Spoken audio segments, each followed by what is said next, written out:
I'm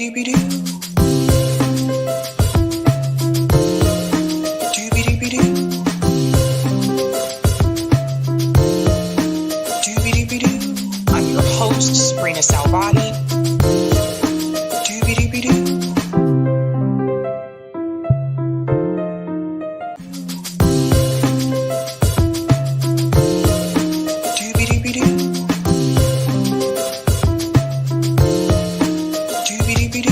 I'm your host, sabrinasalvati.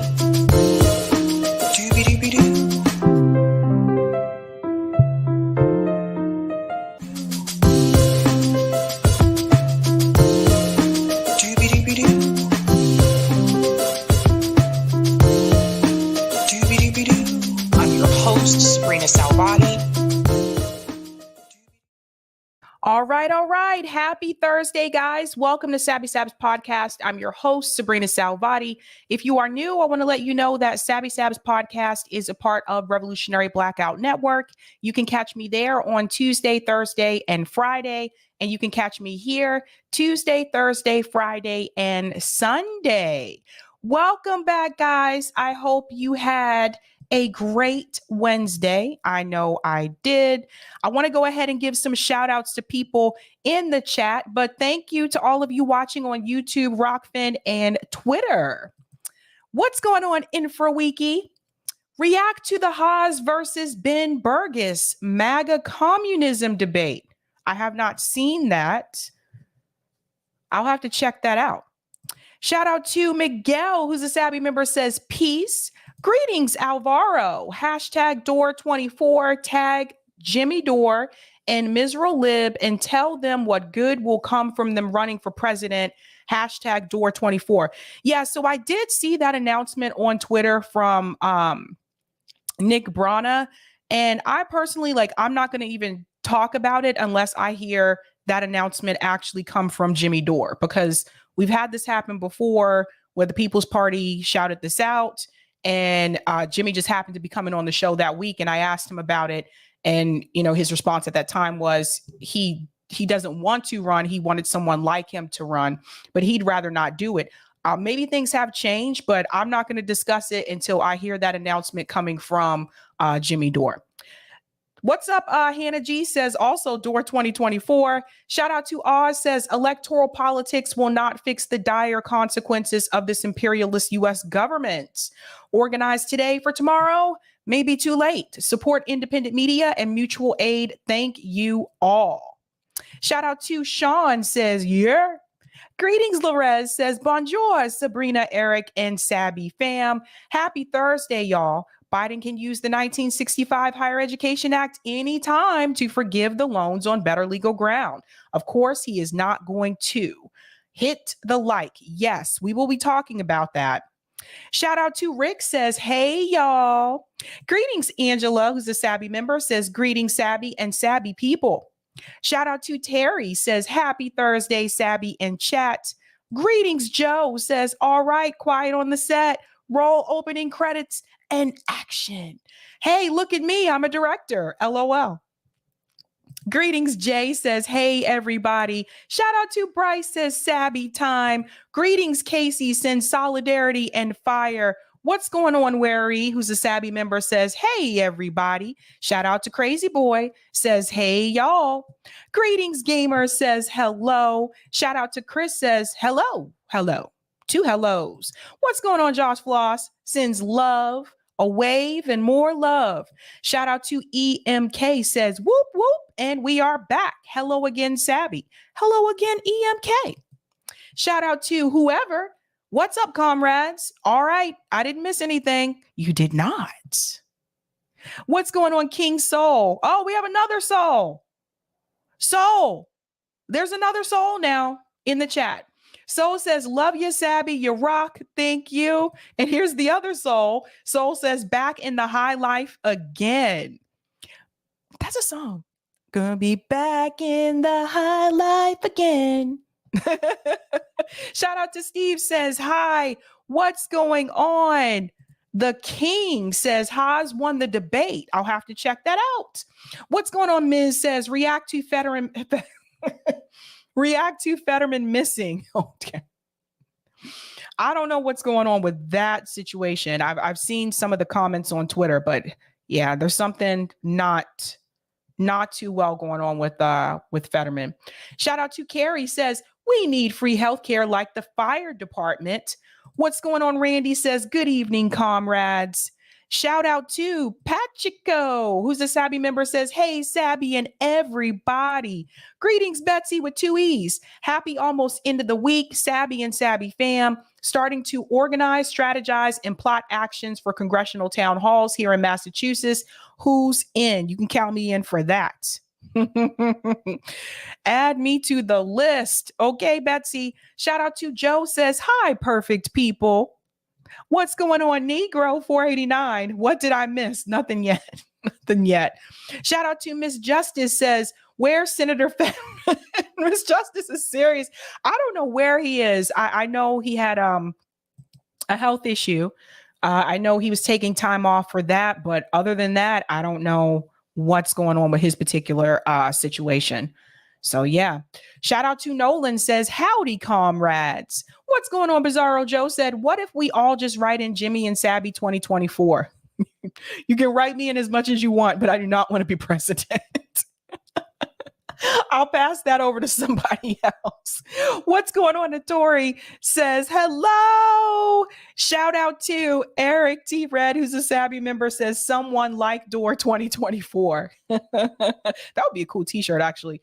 Gabby, what's going on? Says, hello and happy Thursday. Shout out to Roger Meadows. Thanks for the super chat. Say hi to my cousin, Sammy Sabby, visiting from California. What is up, Sammy? I heard it was cold in California recently, which is interesting. But what's up? Greetings, Cannon Hawk says, hey, folks, Lady Sabby, hope all is well today. Greetings, the Oracle says, hey, Sabrina and the rest of the wretched of the earth. Shout out to A Dingo Ate My Baby, says, hi, fam. Oh, man, these names crack me up. Shout out to Zach, says, there's no one like Jimmy Dore. That's another interesting point there as well. Shout out to SG, says, hey again at whoever. Okay. Let's get into it. Want to go ahead and give a quick shout out to Sabby patrons. Thank you guys so much for your support. I really do appreciate all of your help here.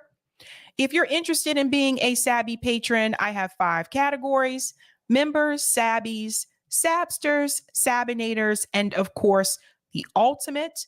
All of their names are listed here, and you can also see their names scrolling across the bottom of the screen. Shout out to you guys, because like I always say, you really do keep the lights on around here. And I want to give a special shout out to a new Sabby patron. Over here, we call them newbies. Let's give it up for Andrea Rosario Gabori. Let's give it up for Andrea. Thank you guys so much. Really do appreciate your support. What are we discussing tonight, ladies and gentlemen? Let's go ahead and dive right into that epic thumbnail. It's not that epic, but I try to do my best. Tonight, ladies and gentlemen, we are discussing Briahna Joy Gray examines Maga, Make America Great Again. And you'll see a picture there of Bryan Cranston. He had something to say about Maga. And I thought this was a really interesting discussion between Bree and Robbie about Bryan Cranston's statement. I'm also going to discuss Hakeem Jeffries plays cop. Yes, I am not exaggerating here. So the gentleman in the picture next to Hakeem, that is Jose. He is one of the protesters that has been confronting politicians. And there's a reason why he's in that picture. And we're going to get into that story as well.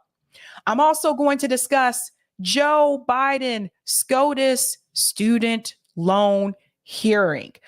This is a mess. It is happening, but we do have to discuss it, because what happens with this hearing with the Supreme Court can actually determine what's going to happen with this economy. And we'll get into that discussion as well. And last but not least, we're discussing Michigan ballot initiative wins. So we have now moved on to the wonderful, fun, exciting, bubbly state of Michigan and that Upper Peninsula. So let's go ahead and get started with Michigan. So I believe Missouri will be next, I think. Roger will let me know. How do ballot initiatives work in the state of Michigan? Citizens of Michigan may initiate legislation as either an indirect initiated state statute, meaning that after a successful petition drive, the initiative is presented to the legislature to adopt to pass. The state legislature has 40 days to adopt or reject the proposal. If the legislature rejects the initiative citizen law, then the measure is placed on the next general election ballot for voters to weigh in. What is that thing at the bottom? That's not on my screen. I'm really confused by what's happening here. I don't know why that shows. I guess it just does. Oh, well. Hold on, guys. I don't know what I did. Really weird that it shows up like that. That thing at the bottom it's just there. Anyhow, Michigan is also a direct initiated constitutional amendment state. Now, this means that after a successful petition drive, where if the petition contains sufficient signatures, then the amendment bypasses Michigan government and goes straight to the ballot for voters to weigh in on for ratification with no stopping at Michigan legislature. This is different from Massachusetts because remember, our legislator can still jump in and say, yeah, we know you guys passed this, but we're not really feeling it, bud. But not in Michigan, apparently. In addition, residents have the power to repeal legislation via veto referendum. The Michigan state legislature can also place measures on the ballot as legislatively referred constitutional amendments. In reference to the single subject rule, Michigan does not have a single subject rule for ballot initiatives. Let me explain what that means really quick for those of you who are new. A single subject rule for ballot initiatives means that you can only put one subject on the ballot each time. So you can't put multiple ballot measures as a part of one question. Like, for example, when Senator Eldridge was here, one of the things we had discussed was, what about running a ballot initiative for Medicare for all and attaching that to attaching that to public banks, like public banking. So we can say the public bank would help, fund the universal or single payer healthcare here. And unfortunately, in Massachusetts, you can't do that.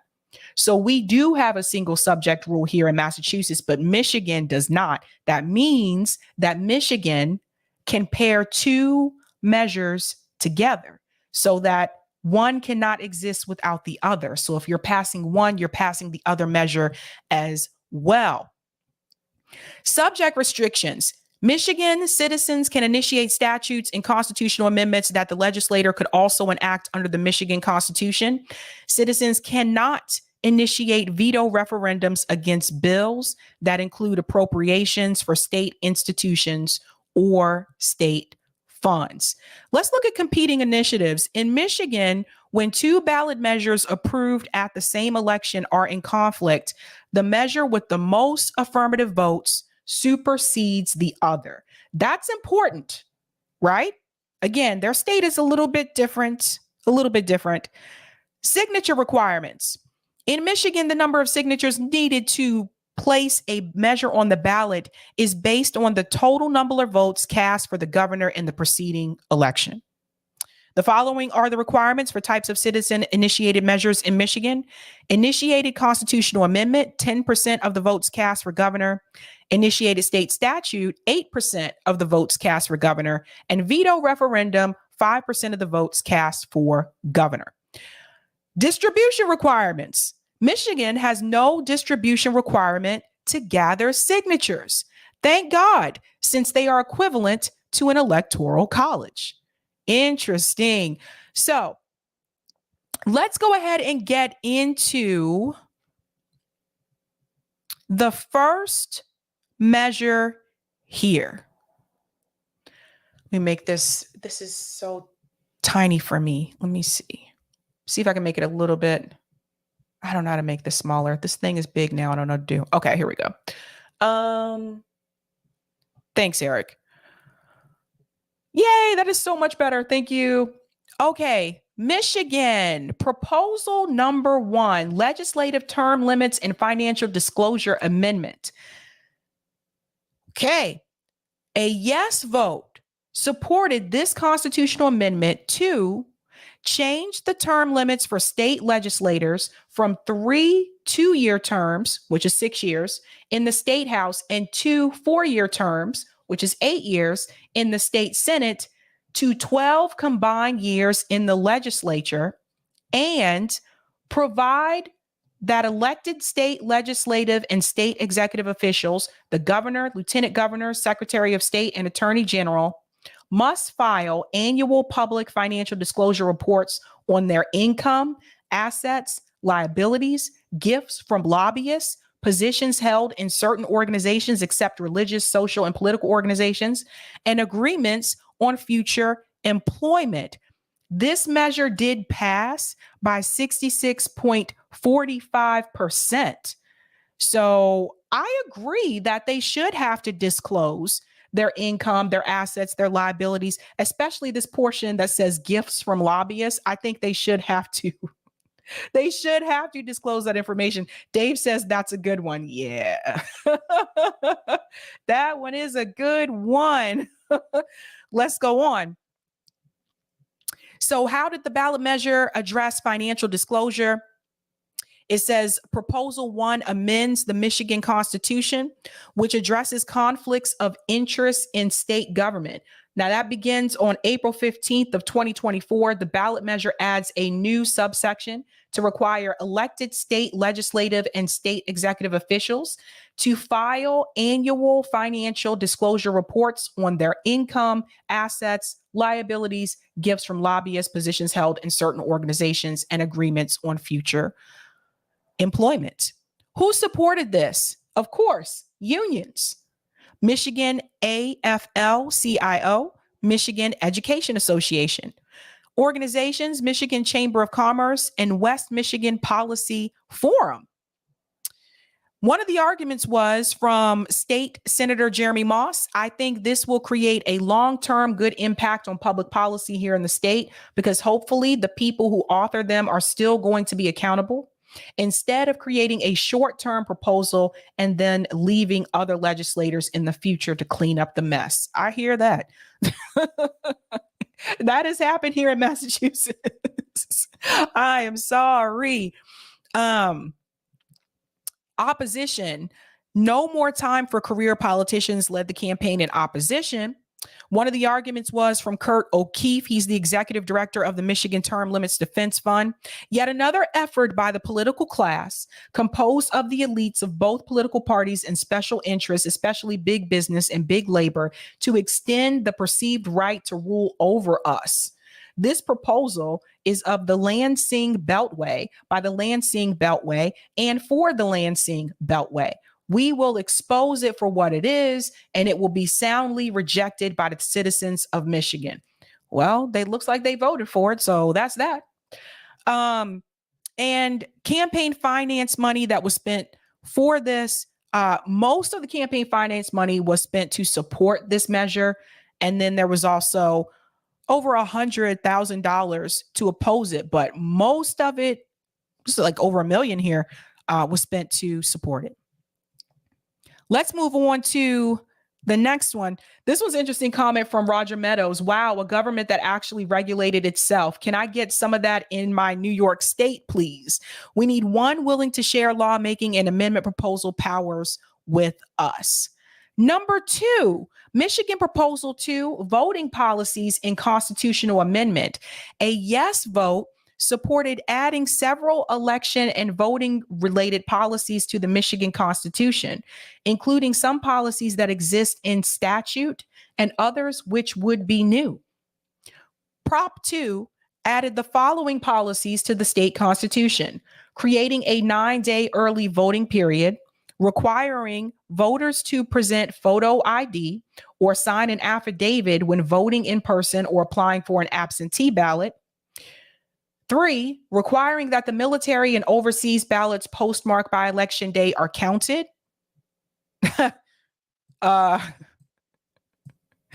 You shouldn't even have to say that. Oh my God. That should be a given. Okay. 4, providing voters with a right to request an absentee ballot. 5, requiring the state to fund prepaid stamps and a tracking system for absentee ballots. 6, requiring the state to fund a number of absentee ballot drop boxes. 7, providing the local governments can accept charitable and in-kind donations to assist with running elections, as long as donations are disclosed and aren't from foreign entities. 8, providing that election officials are responsible for election audits, requiring election audits to be conducted in public, and requiring election results to be certified based on votes cast. Interesting. It's like they're saying the quiet part out loud. This measure passed by 59.99%. Now I'm surprised. You would think that would have passed by more, but it did pass. So moving on. Prop 2 also added constitutional language saying that harassing, threatening, or intimidating conduct, as well as laws, regulations, and practices that have the intent or effect of denying, abridging, or interfering with, or unreasonable burdening the fundamental right to vote are prohibited. So, what did it change about the Michigan Constitution? It added several voting and election policies to the Michigan Constitution, and some of these policies were new, such as early voting. Others existed as a state statute and were codified as constitutional law, such as the state's requirement that voters show ID and sign an affidavit when voting in person. Who supported this? Representative Joe Schwartz and former state director of elections, Chris Thomas. Political parties that supported it was Democratic Party of Michigan. Now pay attention here, because Representative Joe is a Republican and the political party that supported it is the Democratic Party. So it looks like this measure had bipartisan support. Also, unions that supported this include American Federation of Teachers, Michigan AFL-CIO, Michigan Education Association, Michigan Regional Council of Carpenters and Millwrights, SEIU, Michigan State Council. And here's some of the organizations. I'm not going to read all of these, but APIA Vote Michigan, American Civil Liberties Union, Detroit Action, Democracy Fund Voice, Ballot Initiative Strategy Center, to name a few. Arguments. This is from Dale Thomas, professor of political science at University of Michigan. It is about election integrity. It is about avoiding circumstances like we've seen under the big, I can't say that on here, but you guys can read it. Yeah, I'm not going to read the rest of that, but you guys can read it. I'm not going to state that. YouTube does not like that. And who opposed it? Secure Michigan Vote and Protect Michigan Voter ID led the campaign in opposition.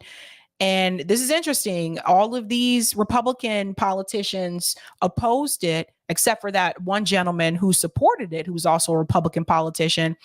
And political parties was the Republican Party. So that gentleman split from his party, basically. Organizations against it: Americans for Tax Reform, Heritage Action for America, Liberty Initiative Fund, Michigan Farm Bureau, to name a few. Now, let's go on to the last one. And you can see there was like over $23 million spent to support it and over $8 million to oppose it. You see all this money that goes into supporting and opposing these initiatives. That's money that could be used to build clinics in communities. That's money that could be used to house homeless people. Interesting. All right. And the last measure, see here, Michigan Prop 3, the Right to Reproductive Freedom Initiative. Now, this is the big one. A yes vote supported providing a state constitutional right to reproductive freedom, which is defined as the right to make and effectuate decisions about all matters relating to pregnancy, including but not limited to prenatal care, childbirth, postpartum care, contraception, sterilization, abortion care, miscarriage management, and infertility care. This passed by 56.66%.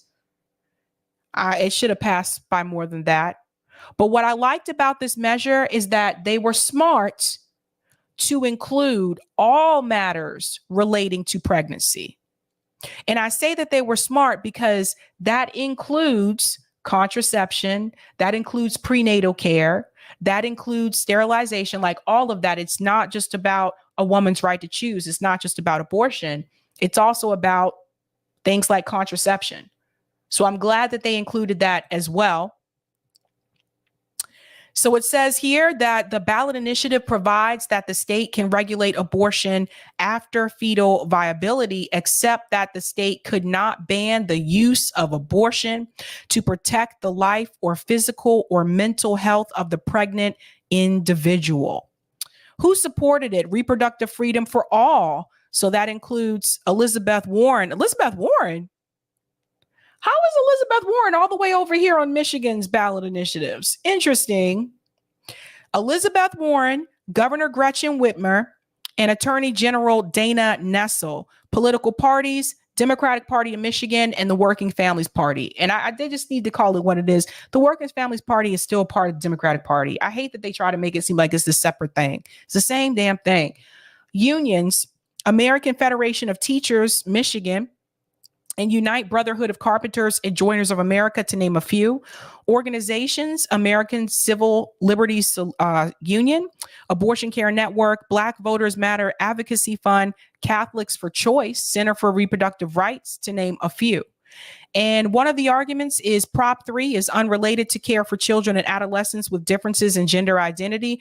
Parents play a critical role in decision-making when it comes to gender-affirming care. Parental involvement and consent is required for hormone care in minors, and passage of Prop 3 will have no bearing on this.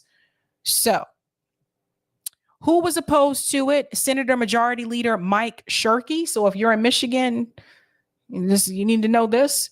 And also Tulsi Gabbard. Why is Tulsi Gabbard over here in Michigan? So pay close attention, guys. That's two politicians that do not govern in Michigan, don't live in Michigan. Elizabeth Warren and Tulsi Gabbard. Why are they all the way over in Michigan's business?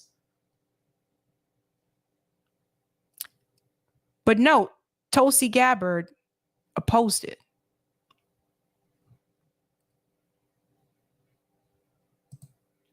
Desert Manta says Elizabeth Warren is a native Michigander. Oh, okay. Well, Tulsi isn't. So why is Tulsi there? Organizations who opposed it: Catholic Diocese of Lansing, Grand Rapids Right to Life, Michigan Democrats for Life, to name a few. And one of the arguments that opposed it was this poorly worded amendment would repeal dozens of state laws, including our state's ban on tax-funded abortions, the partial birth abortion ban, and fundamentally alter the parent-child relationship by preventing parents from having input on their children's health. So that's that for Michigan. And then who or how much money was contributed to oppose it? This is over 47. Oh, wow. Yeah. Over $47 million to support it and over 21 million to oppose it. So that is Michigan. Interesting, huh? The Tulsi Gabbard part is really weird to me. Like, that one really rubs me the wrong way. It's like you're in Hawaii. Whoever said, I don't understand this whole endorsing politicians and bills thing. Why do people care who likes who or what proposal? The question is whether you yourself like them or it. Yeah, it's really interesting the amount of effect that one politician endorsing a certain measure can actually have on the voters, though. You'd be surprised how many of them will say, oh, yeah, Elizabeth Warren supported it. I liked Elizabeth Warren, so I'm going to go in favor of what she said to do. Or other people may be like, oh, Tulsi Gabbard opposed it. I like Tulsi Gabbard, so I'm going to do what Tulsi said to do. It carries more weight than you may realize. Before we move on to the next stream, or excuse me, the next story, I said the next stream. Look, I've been up since 4:30 this morning. I'm tired. Go ahead and smash that like button, guys. That helps me out with the algorithm. Thank you so much there. Okay. About a week or so ago, Jose and a couple of his comrades went to a meeting that Hakeem Jeffries was speaking at, and they asked him a couple of questions in reference to this crisis with Russia and Ukraine. And they asked Hakeem Jeffries if he had read Seymour Hersh's article. Now, this isn't the first confrontation that they have made. They've made multiple ones. But it was something about this one in particular that caused Hakeem Jeffries to act. So before we get into what Hakeem Jeffries has decided to do, let's go back to that very day where Jose approached Hakeem Jeffries. Now, we are going to fast forward a little bit here, or maybe we're not. I don't see the arrow on here for some reason anymore. Oh, there we go. I'm going to fast forward a little bit because Fox News actually did cover Jose's confrontation. So let's get started with that. They wanted to know what he was going to do about the bombshell report that Biden secretly blew up Russia's natural gas pipeline during NATO training exercises. If it is proven that the United States bombed the Nord Stream 2 pipeline, as has been asserted by Seymour Hersh and his article, will you call for the United States to acknowledge and admit that that was an act of war against Germany and Russia? And I'm asking this because this may be the only way to prevent the rest of us from being killed in a thermonuclear war. And I don't want to be fried. Don't you think the media should be reporting on whether or not this is true? And don't you think you should be inquiring into whether or not this is true? Well, thank you for the question. One, I've got no information to suggest. For those who are not aware, he's referring to the article that was written by Seymour Hersh, where he did say that the United States blew up the Nord Stream 2 pipeline. The White House did issue a response to that article, and their response was, at least at that time, was that is utterly false, incomplete fiction. That was the response from the White House. Pretty short response, right? For something about that. But mainstream media has decided not really to touch this issue. So, of course, Jose and other protesters are raising this issue to not just Hakeem Jeffries. They also asked this question to Richie Torres as well, which first he claimed he did know, and then he didn't know. And then, I think they all know about it. I think they just don't want to talk about it. But let's see what else happened. And then we're going to talk about what has happened since this confrontation. That the United States was involved in bombing the Nord Stream pipeline. Because you weren't briefed on it. Sir, you got your chance to ask a question. So give me an opportunity to respond. You weren't given information because he explicitly says you weren't briefed on it. Right. Shouldn't you inquire?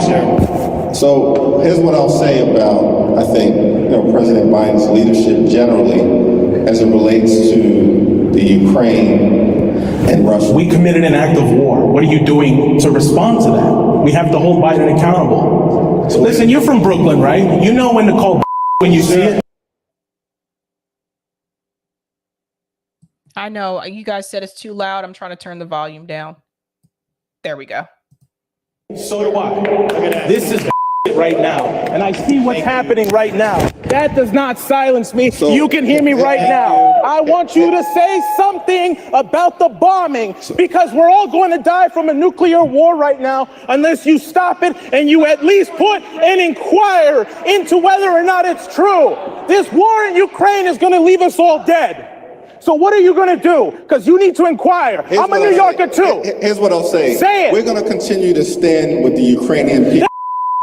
Do not do that. You will end us all in dead. this war against We Vladimir need Putin, peace.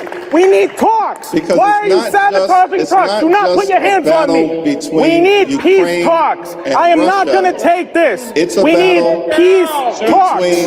It's a You battle are leaving. between Listen. democracy Did you even read the and allegations? autocracy. It's a Notice how Hakeem Jeffries is choosing not to really address whether or not he read that article. And others are doing the same thing. Like, I really do. I'm willing to bet that they are aware of it. I'm willing to bet that they probably have read it, but I'm sure they've probably also been told not to even discuss it.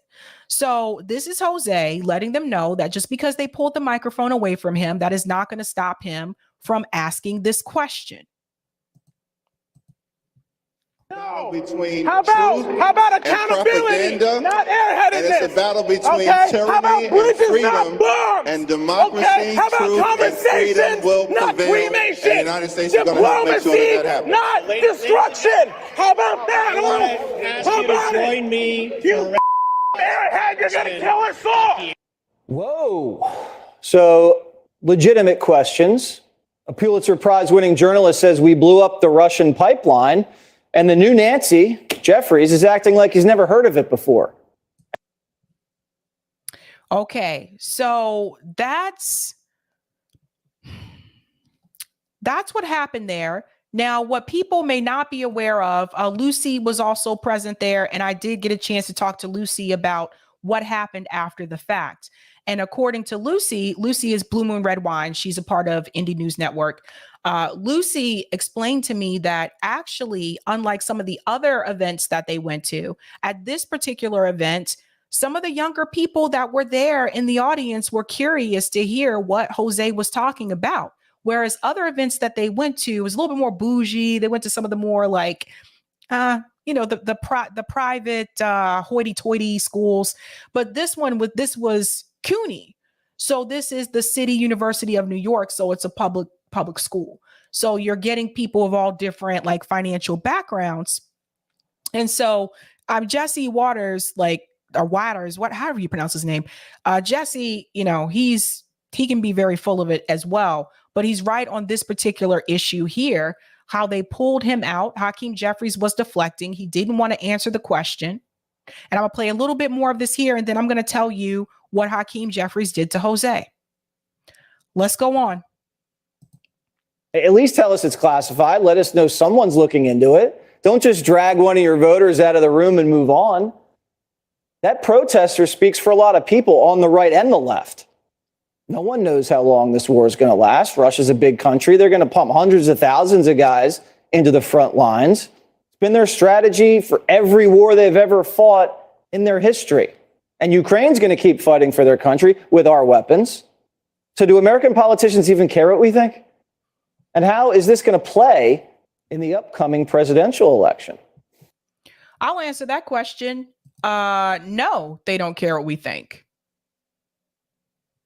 No, they don't care what we think. But Jesse knows that too. Jesse knows that. But something happened after that event. Let me tell you about the first thing that happened. Let me get out of this thing. This thing is so... I don't know how to get out of there. Okay, thanks. I don't know why this is so big now. Oh, it's on 150. That's why. Okay, let me take it down. Something did happen after that event. Let me tell you about the first situation. The first item. Now I know I can say this. Jose lost his job. So I did get that confirmation from Jose. He lost his job after this incident, this confrontation. Coincidence? I think not.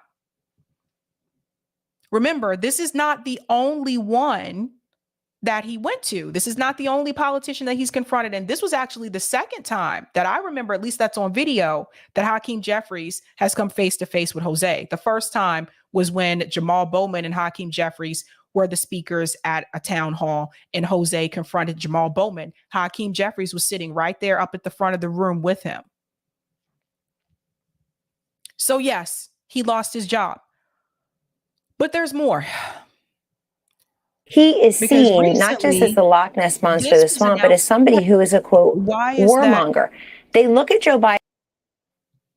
Okay, why is this auto playing? Hold on. Something is playing. Give me a second.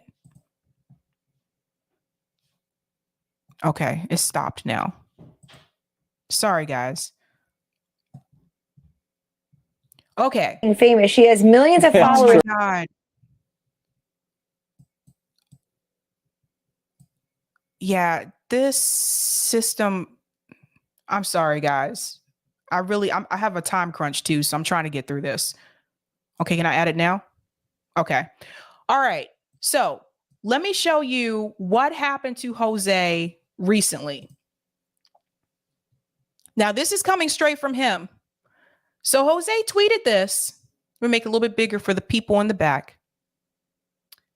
I was called by a special agent in the U.S. Capitol Police in Washington, D.C., who works in the Threat Assessment Department about an hour ago.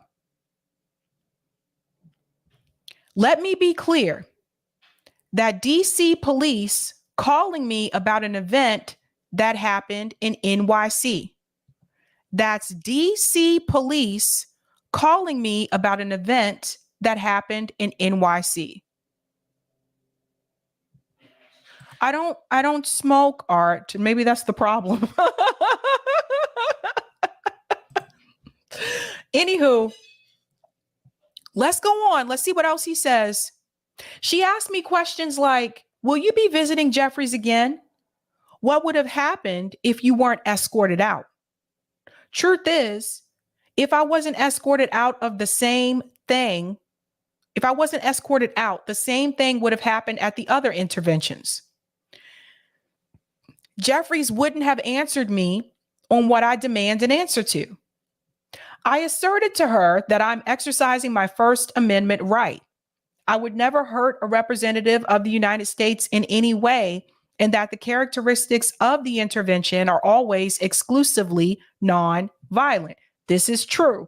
There have been times when he has yelled and other protesters have yelled, but none of these have escalated into any sort of violent act. Is free speech free or not?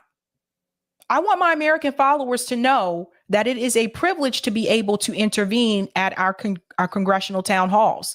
Other countries' free speech laws aren't as strong as ours, and people may end up hurt or in jail in other countries for doing what we do. And with that privilege comes a responsibility to stand up for what's right and call out injustice when you see it. These are the people who represent us, right? You have a moral obligation and the right to stand up and speak truth to power. People like AOC, Jamal Bowman, Representative Jeffries, and Representative Espellat are running scared because for once, they're being held to account. We've caused a dent. If you ever get a call like this or are harassed in any way, contact me because we're winning. Let's keep the momentum going. He went on to say this. I normally don't share this, but this is the aftermath of what happened after I confronted Representative Jeffries. If you want a master class in how to deal with cops and security the moment you're escorted, listen as the cop threatened me with the rest by grabbing my wrist and saying I need ID. So let's listen to this here. Just gonna pause here because this, let me come out a little bit.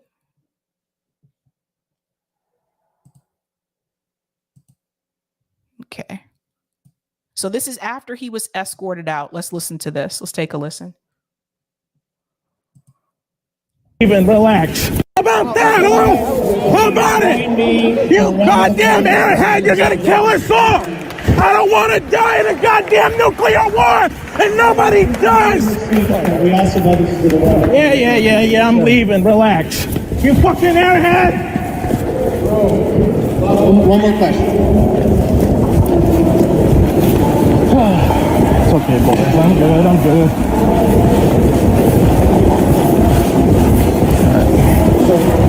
Yeah. I want to make a point. It's not the way to. So I take it this is when he's walking down the hall and the guy's telling him, the security officer's telling him, if you're going to make a point, this is not the way to do it. Come on, he said get in good trouble. I'm getting in good trouble. That's not the good trouble right there I'm talking about, man. Well, what kind of good trouble? You gotta handle yourself in a better way, all right? He's referencing John Lewis when John Lewis said get into good trouble, and the officer is explaining to him that's not the good trouble that we're talking about. I think the good trouble that they're talking about is for you to just vote. I really do.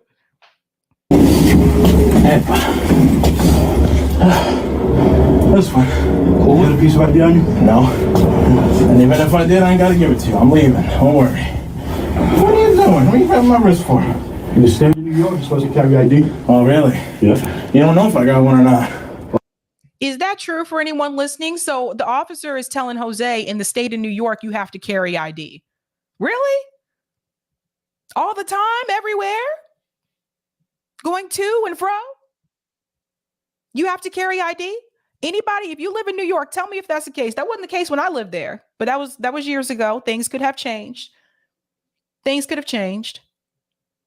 But he wanted his ID so he can see what his name is, his full name and his address. Because guess what else is on your ID? Your address. So they can know where you live.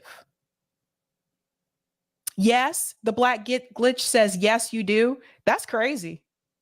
That is crazy. If you search me, that's a violation of my civil liberties and my First and Fourth Amendment rights. I'm leaving. You're wrong. That's right. See, Jose knows his rights. That's true. Obviously, he wasn't under arrest. So he was letting him know, if you search me, that's a violation of my civil rights. I'm leaving. Bye. Don't make it worse than what it is. I'm not making it worse. I'm leaving. All right. Exactly. Don't worry. You ain't got to hold me like this. Hey, that's my property, man. I got the property. I get it back. Okay, good.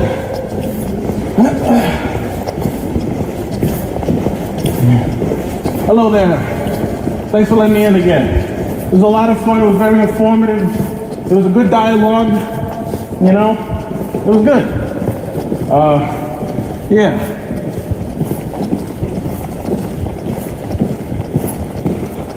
Cool. I don't know what's all the need for the theatrics. Come on. All right.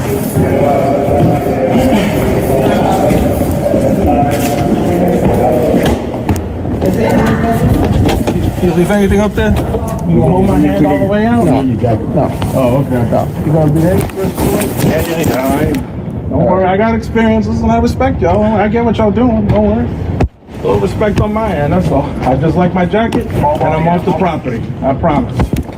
It's a nice jacket, too, you know. $50. We're good. I'm out. Take care, gentlemen. That way, right? You can walk, but that way, right? I want to make sure I'm walking the same right way, so you don't think I'm...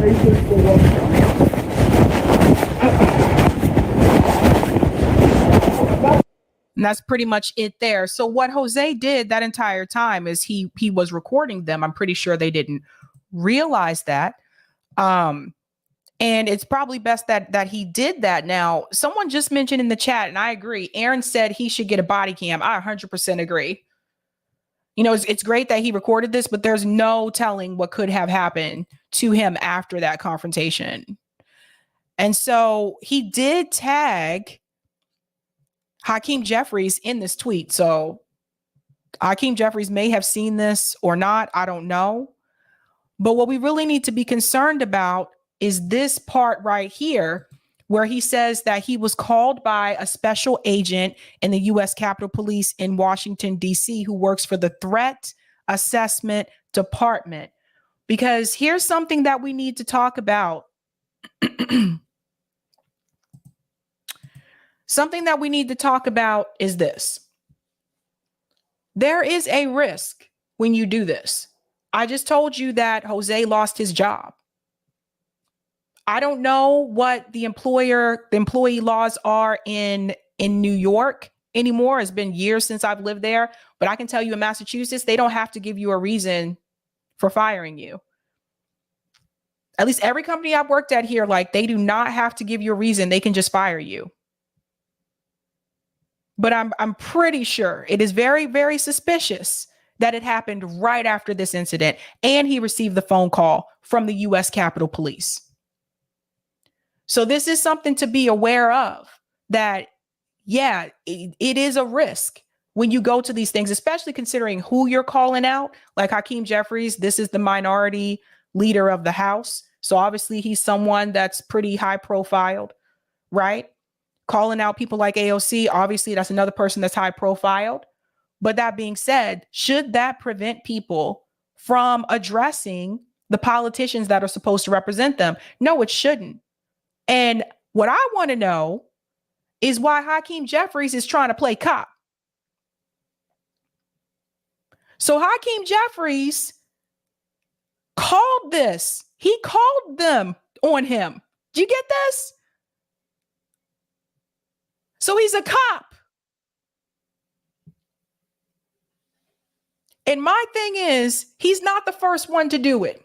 He's not the first one. Max Blumenthal wrote an article about this over a year ago where AOC was doing the same thing. That police officer showed up to people's apartments in her district because she felt like she was being harassed. So she called the police. Do you see what they do? So it's just, to me, yes, Jose came up to you. He asked you a tough question, which you should have been able to answer. He has every right to be upset. He has every right to yell if he wants to. But if Jose did not physically harm you, why are you calling the police?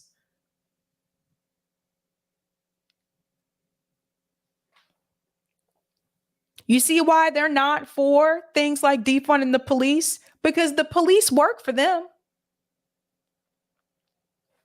The police are going to protect Hakeem Jeffries. They're not going to protect Jose. So let's look out for Jose. Like I'm really concerned, because after I saw he lost his job, that's one thing, but now that it's gotten to this level, we may need to wrap Jose up in bubble wrap. We got to protect him. Because this is not cool. And here's the thing. He's not the only one who has confronted the politicians. He's not the only one, you guys. Other people have done this too. But he's the one that they remember. So I wanted to let you know that is what's happening there. And now when he speaks about good trouble, he also mentions here, Hakeem Jeffries told me to do it. Listen to this. So this is from Hakeem Jeffries, and he did make this statement.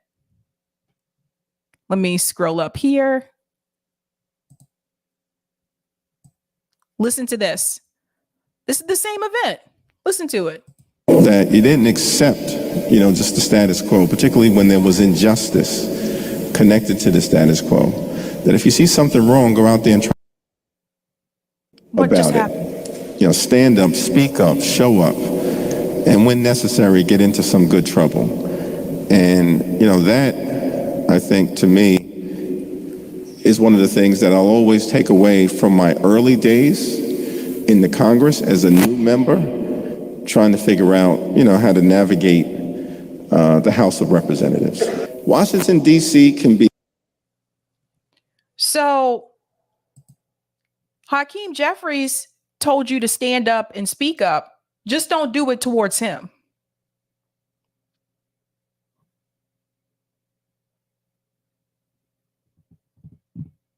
That's basically what he means. Just don't do it towards him.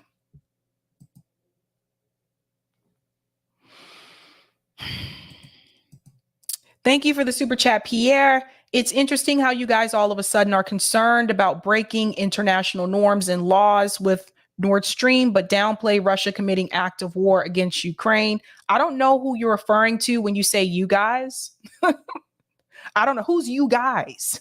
There's one person here. And two, I don't ever remember saying that. So that's that. Moving on. Yes, please. We have to find a way to protect Jose. I am worried. I'm concerned. Now, speaking of concerns, we are moving on to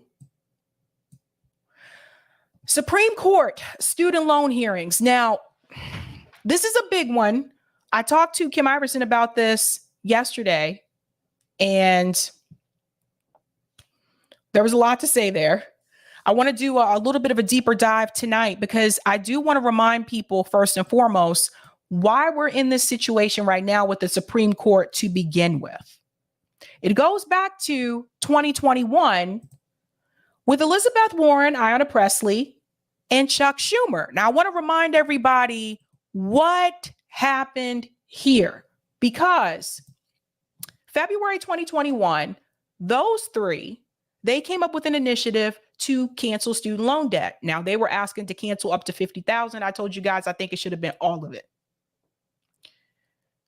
But in this ask, they specifically told Joe Biden exactly how to do it.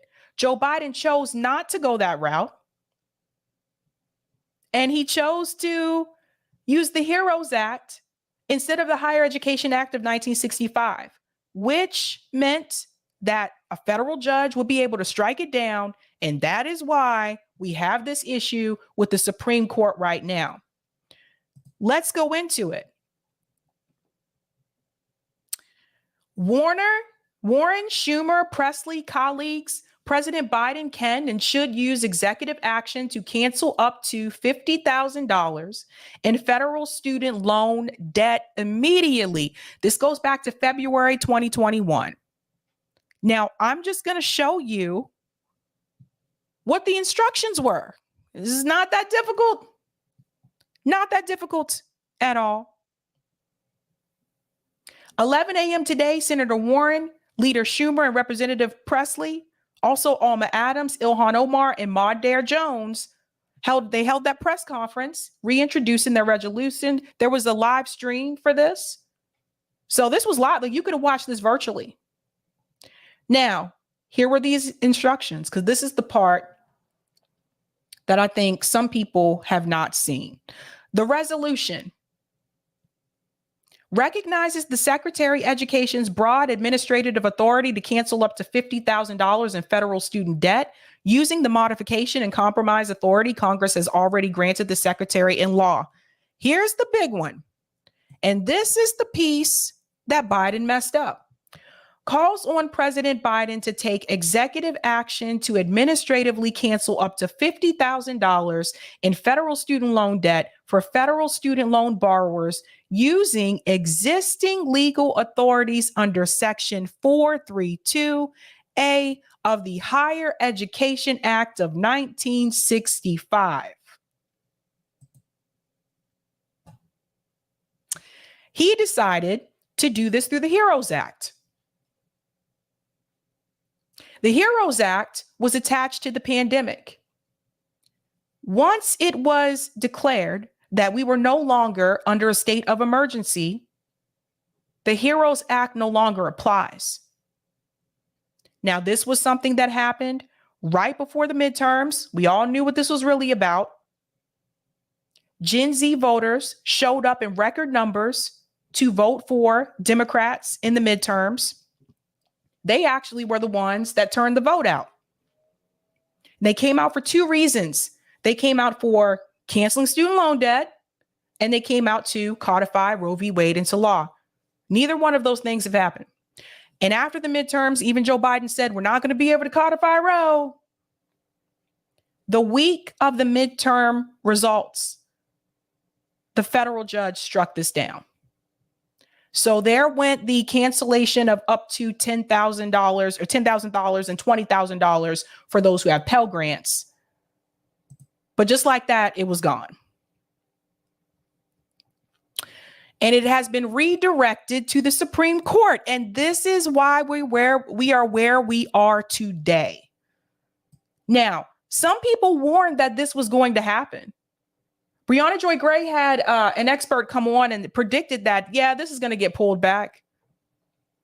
But for some reason, when it happened, people were surprised. People were like, oh my God, I can't believe this. What do we do now? And it's like, mainstream media didn't cover that. Mainstream media didn't tell you what was probably going to happen because it wasn't done the correct way. Independent media did. And so now everyone's talking about it because this is the talk of the week. And we're going to show a couple of clips here. So I'm going to go ahead and give my overall shout out to Case Study QB because he has a couple of clips here we're going to go over. And then I'm going to explain to you what is going to happen if some form of student loan debt is not canceled in this country. And it's not going to be good for any of us, whether you have student loan debt or not. We're going to get into the specifics about how it is going to affect the economy. Let's get started with this clip here from Morning Joe. Man, they're a doozy. Let's jump in. The Biden administration's plan to wipe away nearly $500 billion in student loan debt, facing a skeptical conservative majority on the Supreme Court. And along comes the government and tells that person, you don't have to pay your loan. The financial futures of more than 40 million now in limbo. People like Maggie Bell, the first in her family to graduate from college, carrying $30,000 in federal loans. That is difficult. It's depressing. It's stressful. She wants the justices to uphold President Biden's plan to erase $10,000 in federal student loan debt for anyone who makes less than $125,000 and $20,000 for lower income borrowers. First of all, it should have never been means tested. And I was pretty livid about this when it was announced. When you mean test it, it delays the process. You have to fill out more paperwork. It makes it freaking confusing. People's information is all messed up. It would have been so much easier if it wasn't means tested. And second of all, he should have just canceled all of it. What is this? Who came up with these amounts? Who was the one that sat back and said 125,000? Where did that number come from? Who chose that number? Because you can make $125,000, but if you're making that and you live in San Francisco, that's not really much. If you're making $125,000 and you live in New York City, that's not really much. So I don't know. Groceries are high, gas is high. Seeing a vacation this year is very difficult for me, right? And I'm not the only person in this boat. Liberal justices saying the proposal will help millions left struggling after the pandemic. They don't have friends or families or others who can help them make these payments. The evidence is clear that many of them will have to default. But the White House plan is now on pause after 6 Republican-led states and borrowers sued. Several conservative justices questioning whether the administration overstepped its authority by going around Congress. Most casual observers would say if you're going to give up that much amount of money, they would think that's something for Congress to act on. Tasfika Robb is a college sophomore and son of a taxi driver. He didn't take out federal loans and says it's unfair to force him to pay off others' debts. I chose not to take this loan, even though I could definitely benefit from it. And I needed that money, but I chose not to. So how is it? How are you paying off someone else? How are you paying it off, though? I don't like this talking point. I don't like it where people are like, I'm paying off your loans. How are you paying it off? Because I didn't see that I didn't see that anywhere in the agreement. That the government would be taking money from you to pay off someone else's debt. That's a poor talking point. To people like myself, I'm not able to get a single penny out of this program. ABC's Laura Jarrett reporting. And you pay taxes, don't you? Don't you pay taxes? Do you get every service that you use for paying taxes? Does it apply to you every time? No, it doesn't. Let's go on.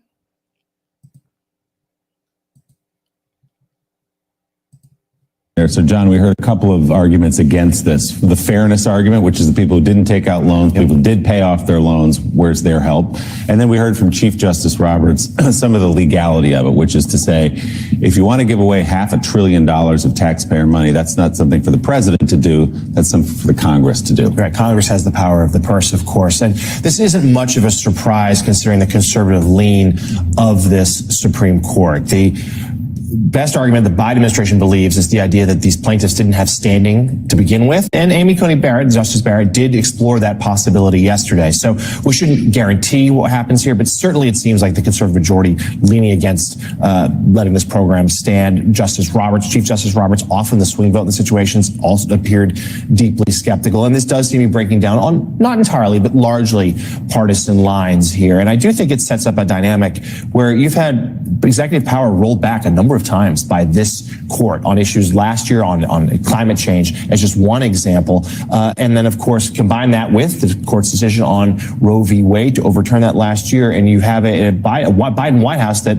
as it looks towards a likely re-election bid, part of its argument, running against that Supreme Court that it believes is out of step with the majority of Americans. Eddie. Okay. Let's talk about something here in reference to the power of the Supreme Court, because it was very clear to me about a week or two ago. You guys explained to me that a number of you did not take civics in school, and I was required to take civics. It is really important that you understand how the branches of government work. At the end of the day, the Supreme Court can have the final say so. And why am I bringing this up? It's not just because of canceling student loan debt. It's also because of some of these other policies that many of us champion for. And we were not really told the full scope of how these policies would be passed. And I'm going to use a big popular one like Medicare for All. Even if someone like Bernie Sanders would have won, and Bernie Sanders decided to pass Medicare for All by executive order, guess what? The Supreme Court can come in and strike it down. That's something that Bernie Sanders didn't tell us when he was running for president. This is why, like, the people who were running against him kept saying things like, you don't have the votes. Because the reality is he didn't. In the House, he doesn't have them. And he don't have them in the Senate either. But what does this show us, people? This shows us that at the end of the day, the Supreme Court can come in and strike it down. So how do you get around it? How do you get around it? By the way, this is probably never going to be tried again because of all of the legal paperwork going into this, all the hours going into this, because of the way that it was done. So that's why I said, even back then, if you're going to do it, go ahead and cancel all of it. Now, the Supreme Court, have some of them had student loans? Yes. In fact, Clarence Thomas had student loans. He even talked about the crushing weight of student loans. But does that mean that he's for canceling student loan debt? No, he's not. Let's go on. Now, this was from the AP News. Justice Thomas wrote about, what is this? Hold on, guys. I don't know why the window accept all cookies. Justice Thomas wrote of crushing weight of student loans. Now, this is his own personal experience. So listen to this. The Supreme Court won't have far to look if it wants a personal take on the crushing weight of student debt that underlies the Biden administration college loan forgiveness plan. Justice Clarence Thomas was in his mid-40s and his third year on the nation's highest court when he paid off the last of his debt from his time at Yale Law School. Thomas, the court's longest-serving justice and staunchest conservative, has been skeptical of the Biden administration initiatives. And when the Supreme Court hears arguments Tuesday involving President Joe Biden's debt relief plan that would wipe away up to $20,000 in outstanding student loans, Thomas is not likely to be a vote in the administration's favor. But the justice's own experiences can be relevant in how they approach a case. And alone among them, Thomas has written about the role student loans played in his financial struggles. So even though he has struggled financially because of student loan debt, he still doesn't want to agree to cancel student loan debt. Not even the $10,000 or the $20,000 for those who had the Pell Grants. So here's someone who was actually directly affected by student loan debt, and they still don't want to cancel it. You know why? Because of the political parties. Because he's a Republican, and that's not what his party wants. And this is the problem with political parties. If all of these justices in the Supreme Court were just independent and did not belong to a party, I think you may see them vote differently. Because they'd have no team to explain their actions to. They would be acting alone. So it goes on to say, I guess the font's just really small on this one. It goes on to talk about the other justices' experiences in reference to their students, their children. Listen to this. Of the 7 justices on the court who are parents, 4 have signaled through their investments that they don't want their own children to be saddled with onerous college debt and have piled money into tax-free college savings accounts that might limit any need for loans.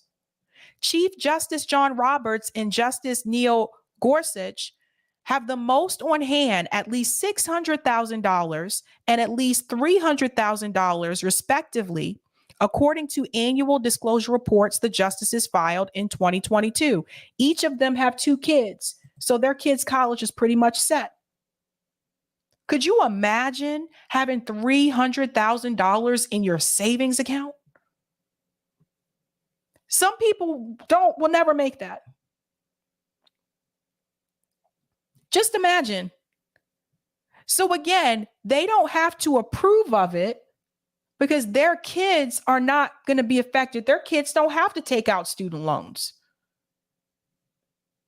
Even more, Justices Amy Coney Barrett, who has 7 children, and Ketanji Brown Jackson, who has 2, also have invested money in college savings accounts in which any earnings or growth is tax-free if spent on education. None of the justices would comment on this story. And this is not to shame people for being able to save money and put money away for a rainy day. I'm not trying to shame you for that. But what I am saying is, it could affect how they feel about this situation because their kids are not going to have to deal with it. And it speaks to a larger issue that we have in this country, which is this. It seems like a lot of the people who are making all the decisions are usually not directly affected. The politicians making decisions about healthcare have good healthcare. The politicians that voted against the railroad workers having 7 days sick leave, they have unlimited sick leave. The justices who struck down Roe v. Wade, they weren't affected. This is the problem. This is the problem. Now, we thought the answer to that problem was electing people that are working class. And you come to find out those people weren't actually working class. Remember that whole experiment, Justice Democrats? We thought that was the answer to the question, to bring those people in so that they'll fight for the working class people. But then what we found is like once they got there, they just got swallowed up by the system. They became a part of the same system that they were supposed to fight against. So that's a big part of the problem. Now, I have a clip I want to show you really quickly, also from Case Study QB. And I want you to hear from a teacher discussing her experience with student loan debt. As you know, teachers in a lot of states in this country, they don't make much money. I know teachers making $40,000 a year, and they've been teaching for years. Massachusetts typically pays teachers pretty well, but most states don't, based on what I've seen. Listen to what the teachers have to say. Really pisses me off. During the pandemic, we understood that small businesses were hurting, and we helped them, and it didn't go to the Supreme Court to challenge it. Big businesses were hurting, and we helped them, and it didn't go to the Supreme Court to challenge it. All of a sudden, when it's about our students, they challenge it. The corporations challenge it. The student loan lenders challenge it. That is not right. That is not fair. And that is what we are fighting as well when we say cancel student debt. I'm so sorry, Brian. I've never met someone more loud and wrong. I mean, to allow our kids, the teachers got bailed out too. They asked it, so they wanted to get the shot first. They wanted new ventilation systems in the school. We gave them all of that, and they still didn't want to go back to the school. Then on top of that, when you talk about our kids, are our kids smarter after the pandemic? Well, you're talking about the school union. Because teachers really worked overtime during the pandemic. Some teachers did, but a lot of the teachers were at home. I mean, they may have had. No, he's incorrect here. It depends on the state that you were living in. In Massachusetts, the teachers were still required to go to the classroom, even though the students were sent home and were learning remotely. They were still required to be in person to teach to an empty classroom. I know it sounds kind of weird, but that did happen. And so he doesn't know what he's talking about. It depends on the state that you were teaching in at that point in time. Remember, this decision was left up to the governors. So it depends on where you were living at that point in time. So he doesn't know what he's talking about. She has every right to be livid and upset. Think about how many teachers have student loan debt. And I just told you they don't make that much. Teachers in Massachusetts teaching in Boston public schools, they pay pretty well, but you need a master's degree to do that. So you're going to have more debt. And I've said it before and I'll say it again. Teachers are one of the most underappreciated professions in this country. Constantly looked down upon. They have to pay for their own classroom supplies. Good intention. I know, but our kids are not in a better. I come from a long line of teachers. I think the majority of them so much out of their own paychecks. They don't get paid enough. They worked overtime during the pandemic. I think most Americans agree with the loving teachers that go out there and do their job. But you can't look at where our kids are right now and give them a round of applause as a whole. Let's see what happens. Here's the thing. Let me just bring up this one thing when it comes to student loans. It's $20,000. $20,000 per borrower. It would affect about 40 million people. And what they're saying is, what do you mean college students weren't affected? They have not paid one dime of their student loan back since the pandemic started. You've had 2.5 years of freeze. Actually, that's not true either. Some people have been paying on. It was optional. You could still pay on it if you wanted to. You see how this is the thing I don't like about mainstream media. This is also freaking bias. Like, when you listen to Fox News, you're going to hear these kind of talking points. You listen to CNN, you're going to hear the opposite talking points. Where's the news that just gives you the facts and just the facts? Hit that like button, guys. Where is it? I don't see that nowadays. To rebuild your coffers, to get yourself forward in your education and your career that almost nobody else has when it comes to student loans because they're relentless. Although I did, at one point, I got a deferment and I would pay more. I think it was 6 or 18 months. When I came back, my PIN was a lot higher. And I just don't think you break that covenant. And what these guys are saying at the Supreme Court, why don't you pass legislation? Why am I dealing with this? Guys, sit down, come up with a plan. If you feel those college is too expensive, that's not the issue. Yeah, college is too expensive. This is only going to make it worse because now people are going to feel, wow, I can go afford a college. I don't have to worry about paying back my loan. Well, the class of 2028, do they have to pay back loans? What's hard? No, people are not going to say that. You're exaggerating. So the thing is here is that the root of the problem is that these universities have continued to increase tuition over the years to the point where it is absolutely ridiculous, even when you look at the state colleges. University of Massachusetts, in my opinion, is overpriced. It is a public school. So that's a big part of the problem. Also, the lenders, the student loan companies are connected to the banks, and both of them are connected to the college and the university. So as long as the student loan companies are going to continue to give these large amounts of student loans to these students that they know damn well these kids are not going to be able to pay off, most of these kids are not going to pay off all that debt. Let's just keep it real. The banks approve it. And since the banks approve it, the colleges approve it too. And the colleges continue to increase the tuition. You have students graduating with $70,000 of student loan debt from undergrad. I was an academic advisor, I know. From undergrad. And they're getting jobs, and this is even in Boston, they're getting jobs out of college where these employers are wanting to pay them maybe $50,000 a year, but you got $70,000 worth of student loan debt, and you have expensive rent you have to pay for. But don't forget, you got to have your roommates too to pay the rent. So my question is, if you're not already coming from a family that has some type of generational wealth that can put you through it, that can pay your rent, there are some out there where their parents do that can pay your rent, that can pay for your college where you don't have to take out any student loan debt. How are you supposed to save up enough money to put a down payment on a single family home, get married, and start a family? How are you supposed to do that when you are burdened with thousands and thousands of dollars of student loan debt? And don't get me started about the interest, because that's another piece that is often left out. There are people who have paid off their student loans already, technically, but they still owe the same amount because of the interest. Why do you have interest on student loans? I have so much to say about this issue, if you guys can't tell.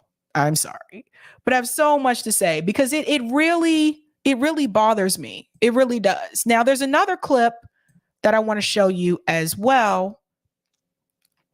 Let's go into this one from Case Study QB. Now, this is Ayanna Pressley. Now, Ayanna Pressley, again, she was a part of that original initiative to cancel student loan debt. So she had some things to say about the Supreme Court forgiving student loan debt. Listen to this. Like millions of Black borrowers denied the ability to build generational wealth, I know the burden of student loan debt. I know what it is to land in default when your family is tripped up on economic hard times. And I want to talk about the shame that many borrowers carry.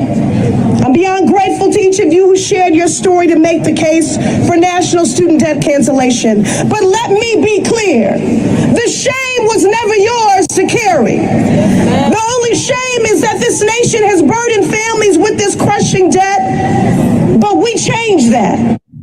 Joining me now is Congresswoman Ayanna Pressley of Massachusetts. And Congresswoman, thank you for being here. You know, this whole debate strikes me as very odd, that there's a question of whether this president has the legal authority to do bailouts. I'm old enough to remember the airline industry getting bailed out in 2001 for $15 billion, General Motors and Chrysler getting $17.4 billion in government bailouts. The coronavirus airline bailout was $25 billion. Let's take a look at this. The airline industry, 2001, 2008, you had General Motors and Chrysler. 2020, the pandemic airline bailout. 2022 is the student loan forgiveness bailout. But when it comes to bailing out corporations, they never have a problem with that. They can bail them out anytime. They bailed out Wall Street. This is really what we should be talking about. As she mentioned those businesses, we need to talk about them bailing out Wall Street in 2008. I don't see that on here. I see General Motors and Chrysler. Where's Wall Street, boo? Where's Wall Street? When Barack Obama let the American people lose their homes and bailed out Wall Street, you notice she didn't put that on this list. Let's go on. It's not like the governments haven't done bailouts before. Does it surprise you that just this one is controversial? Well, it's not surprising because of who the obstruction is coming from. These are Republican officials, corporate interests, calloused and disconnected from the hardship that everyday people are experiencing from every walk of life. These lawsuits are frivolous and they are partisan. The president clearly has the legal authority, and we just need the Supreme Court to uphold the law. And I will note that these previous bailouts took place under Republicans, and so they did not ignite the kind of furor. Yeah, but you're not going to mention the bailouts that took place under Barack Obama.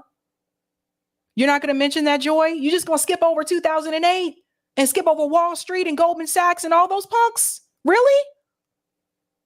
You see how she tried to make it look? Don't get me wrong. Are the Republican politicians against this? Absolutely. Most of them are against it. But how are you going to pretend like the Democratic Party, when they have been in charge, they haven't done the same thing? Also seem to recall that there are members of Congress, including Marjorie Taylor Greene, Matt Gaetz, Vern Buchanan, Mark Wayne Mullen, Kevin Hern, and Mike Kelly. But I note Greene and Gaetz, who received massive forgivable student loans from the government, PPP loans, while they were serving in Congress, and they don't seem to have a problem with being able to be bailed out have their businesses bailed out by the government they work for. Well, moreover, Joy, some 40 million plus people stand to benefit from this relief. In the 4 weeks that the president's action was live or going into effect, some 26 million people applied. And in my district, the Massachusetts 7th, out of those eligible borrowers, 70% already applied. And so Republicans want to play with people's lives. Democrats are here to change and save people's lives. And we will do that by ensuring that those that are burdened by this debt feel the relief. We organized for that pause on student loan payments, and we heard from people how impactful that was. People were able to use those funds to keep a roof over their head, to pay for childcare and other essential costs. There are people paying monthly payments or the equivalency of a mortgage payment. Thank you so much for saying that. Who stole my pants? Only applied, but not approved. What's she talking about?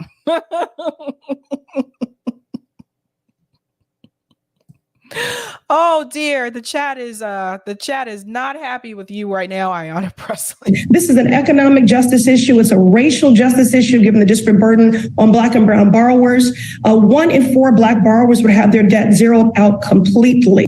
This is a gender justice issue. Out of this $2 trillion debt, 2/3 of that debt is on the shoulders of women.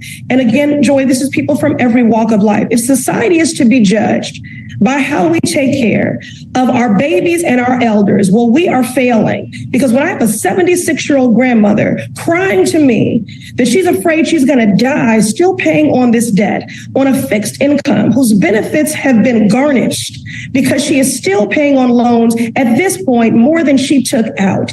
And when you have a whole generation whose path we are making harder than our own even was, because they're choked by this debt. They can't purchase a home, start a business, grow a family. When I have teachers who took on this debt because they wanted to be nation builders and educate our babies, and they can't afford childcare for their own babies and the monthly minimum, and some have even contemplated suicide.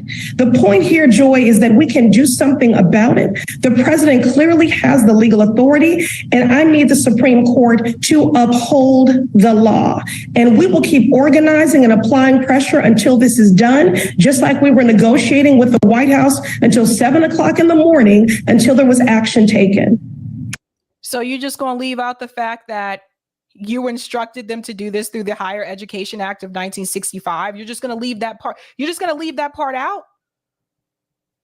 Why don't you explain to people how we got here? Why don't you explain to people how it got to this point? Because Joe Biden didn't follow instructions. I'm sorry, but this needs to be said. I can't with these people. I can't with these politicians. I can't. They're so fake and they're all so cruddy. For you explicitly to not call that out, that is very, very important for people to understand. Very quickly, given the status of the House right now, if this is overturned, is there any hope that anything could actually get through Congress to formalize this student loan debt relief? Joy, I'm not ceding anything. As I can't stop, and this movement won't stop. Executive action is the most precise and effective way to bring about this relief to the 40 million plus borrowers who are eligible for it, who are crippled by this who are burdened by this every single day. Two problems. I'm going to go ahead and answer what she didn't answer. Okay. One, is there a chance that it could pass in Congress? No. It's as simple as that. That was a yes or no question. No, it's not going to. It won't. That's why it was done the way it was done. That's why Joe Biden did it through his authority, because they already know it's not going to pass. Chances are it's not going to pass in the House because Republicans have control of the House. Even if it did squeak by and there was some bipartisan support and it did pass the House, that is not going to pass in the Senate. So then you run into the same problem. Let's remember, Kyrsten Sinema is now independent now, and she wasn't voting along with the Democrats before then for the most part anyway. So you could think she's going to approve something like this? No, she's not going to approve it. And if she's not going to approve it, chances are Joe Manchin's not going to approve it. So that's the answer to your question, Joy. It's not going to pass in Congress. Two, I think it's really interesting that she wants to mention that the people who met the qualifications, the people who fit the criteria are not going to get their loans forgiven if the Supreme Court doesn't approve this. Here's the problem. Why do people even have to fit a criteria to begin with? Why was it means tested? Somebody in a back room somewhere said, let's limit it to $125,000 a year, even if you live in a place like San Francisco, Silicon Valley, or New York City. Let's limit it to that amount. Somebody in a back room said, let's only do $10,000. How did they come up with that amount? Notice that's never really been explained. Let's give $20,000 for those who have Pell Grants. Who came up with the amount and why did they come up with those amounts? So there's your two problems. It is not going to pass in Congress. And two, it should have never been means tested in the first damn place. And we wouldn't be in this situation. A hot mess. We're going to move on to the next one because I want you to understand what's going to happen if this debt is not forgiven. This is not about an individual prediction. This is not predicting about what's going to happen with individuals. We're going to talk about what is going to happen with the economy. And everybody needs to be aware of this, whether you have student loan debt or not. Especially if you own a business. Now, this is coming from Common Dreams. Groups warn of financial disaster for millions if Supreme Court kills student debt relief. I'm not going to read the entire article, but we are going to jump to certain points here. I don't know why their font is always so small.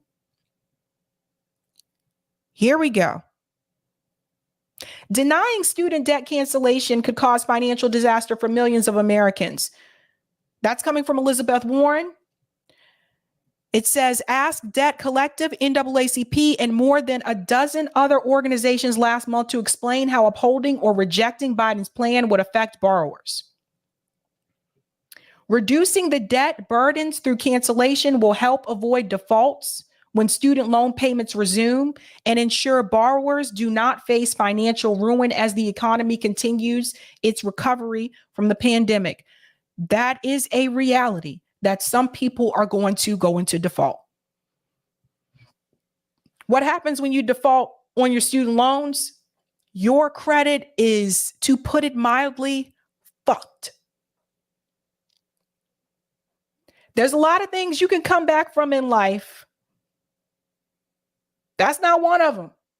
That one's a tough one. That one's a tough one. let's go on. Let's go down the year. I want to get to the part where they start to talk about the economics. Guys already know the history. They always write like really long articles. So the Debt Collective, they've been very much involved in this, FYI.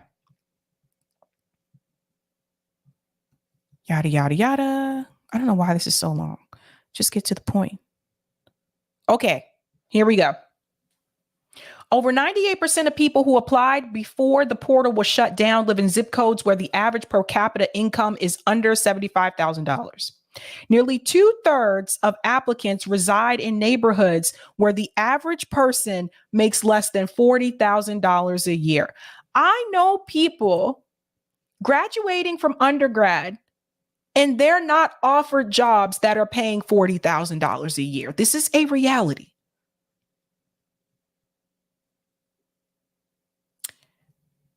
We do not have the same type of benefits that our parents had. Nobody ever gave me a pension. And I've been working since I was 16. You guys got a pension? Because I don't. Nobody ever gave me a company car. We don't have it. Some of these companies don't even give you dental insurance. What's that about? Guess your teeth don't matter. And not to mention that wages did not adjust for inflation. And here we are. The minimum wage is still $7.25 an hour in 2023. Somebody made a lot of money by exploiting a lot of young people, working class people, and the CEOs. They continue to double their wealth. But you are going to see failures. You are going to see problems with the economy. This is not just about buying a house and home ownership. It's about everything else. This is about people moving back in with their parents so they don't have to pay rent. Some of the things that my generation had to go through, my parents never had to deal with. My parents never had to move back in with their parents. Like that wasn't even like a thing. It was like you got married, you were gone. Bye. But I know people that have had to do that. Coming out of college, and those who came out of college, had a job, got laid off, had to go back to mom and dad. So that delays things, right? That delays opportunities that you could have. That delays you being able to start a family. That delays you being able to buy a house. Like all these things are put on hold. And not to mention, if you live where I live, houses are incredibly expensive here in Massachusetts. We got a break during the height of the pandemic because they really dropped the interest rates. The interest rates were down to like 3%, I think, at that point in time. So I was like, now is the moment. But even then, I had to get help from my parents. Because I sure as hell didn't have $50,000 down payment. It's a lot. It's a lot. So I just, something has to give. Something has to give. But this is going to affect the housing market, which it already has been, but it's going to affect it even more. These kids can't buy homes. Some of these kids are living as minimalists. You guys know what that's about? Some of these kids are living as minimalists. They're living with like 4 other roommates. They got a mattress on the floor. Like, nobody goes to college to struggle. People go to college so that they don't have to struggle. And so for those of you listening, this will be my advice to you, for all you peeps that are considering it. 2 things. Number 1, if you can do so, go to community college for the first 2 years and then transfer to a 4-year public university. Private schools are too freaking expensive. Public schools are expensive too, but not as expensive as the private schools for the most part. 2, because that'll cut down the amount of debt. And then 2, if you can go to school abroad, now don't sleep on this, because colleges in Germany, these are good schools. These are not cheap. This is not like, I don't say cheap, but these are not like easy to get in schools necessarily. But if you can go to college in a country where the tuition is free, do that. You can tell them I sent you. Tell them I said what's up. But that's my advice, because I worked in higher ed for over 10 years, and I'm here to let you know these colleges, unless they're forced to be accountable, they are not planning on decreasing tuition, and they damn sure are not planning on not increasing tuition. They will continue to increase it. These are not schools anymore. These are businesses. Hence why I don't work in higher ed anymore. I'll take that comment on Rockfin, Eric, and then we'll get to the last story. Thanks for the tip on Rockfin, Roger. However, Sabby, Scotus doesn't necessarily have the final say. Congress can overrule whatever Scotus does, but they won't. They won't overrule. They don't have the people and the numbers. Simply by editing the law struck down or create a whole new law, these clowns throw it to the courts because we can't vote SCOTUS out like we can them. Justices tell Congress this all the time. Congress won't because they don't want to be held accountable, and SCOTUS is trying to clear their docket back and forth. And thank you for this tip as well. Sab, that guy saying, why does he have to have his taxes paid to relieve student loan debt? Send him straight to Grumbine Kaboob's class and tell him when it comes to the federal government, Congress legislates new money into existence to pay what we need, not taxes. We've all been duped by this Heritage Foundation talking point. Start telling Gen Z to study abroad for free because U.S. colleges to go under may cry uncle. Yes. Yep. Check out Germany. Okay. And Roger's referring to MMT, modern monetary theory. So Steve Grumbine has been on here a couple of times to talk about that. It just kills me when people make that talking points like, why do I have to pay for it? You're not paying for it. I get a little heated about that subject. Let's go into this conversation here with Briahna Joy Gray and Robbie. Now, I don't know if you guys have heard about this, but Bryan Cranston, in an interview, he made a statement about MAGA, about Make America Great Again. And Bree and Robbie discussed this, and there's some things that I do want to comment on, because Bryan Cranston said that MAGA, the Make America Great Again slogan, is racist. Is that necessarily true? Let's go ahead and get into that. Eric, I'll come back to the chats after this. Actor Bryan Cranston, famous for his roles as Heisenberg on Breaking Bad, sat down with Chris Wallace on CNN and explained why he thinks the phrase "Make America Great Again" could be construed as a racist remark. Let's take a look. How did we get to a point where we treated other human beings as slaves? And we're okay with that. When I see the Make America Great Again, my comment is, do you accept that that could possibly be construed as a racist remark? And most people, a lot of people go, how could that be racist? Make America great again? I said, so just ask yourself from an African-American experience, when was it ever great in America for the African-American? When was it great? So if you're making it great again, it's not including them. So it's to teach us in the woke world to open up and accept the possibilities that our privilege has created blind spots for us. So Breaking Bad is in the house. I'm sorry. I know he's played other roles, but I still see him as Walter White. Like every time I look at him, I see him as Walter White. But let's talk about this for a second, because what's interesting to me is that I think people give Trump too much credit for this slogan, Make America Great Again. He wasn't the first to come up with it. Ronald Reagan also had the same slogan. So I did ask around, And I'm asking, like, did people feel that way when Ronald Reagan had that slogan, "Make America Great Again"? Did they feel that it was racist? And most people I've spoken to said no. But some people do feel it is that way under Trump.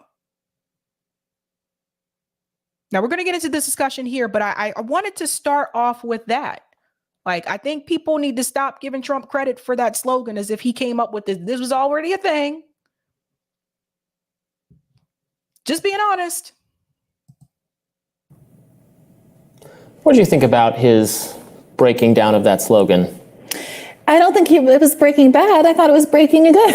I'm sorry, I had to the second the word breaking came out of your mouth. Yeah. No, look, I invited you to do that. It's tough. I appreciate that he's clearly been trying to have conversations across the aisle. We talked about his recent interview. Conversations with Chris Wallace is across the aisle. Well, I think he's speaking to the way that he's talking about this issue, I think, is looking for an audience that doesn't already agree with him. Mm-hmm. And he similarly had this a similar conversation with Bill Maher recently that we talked about here on this show.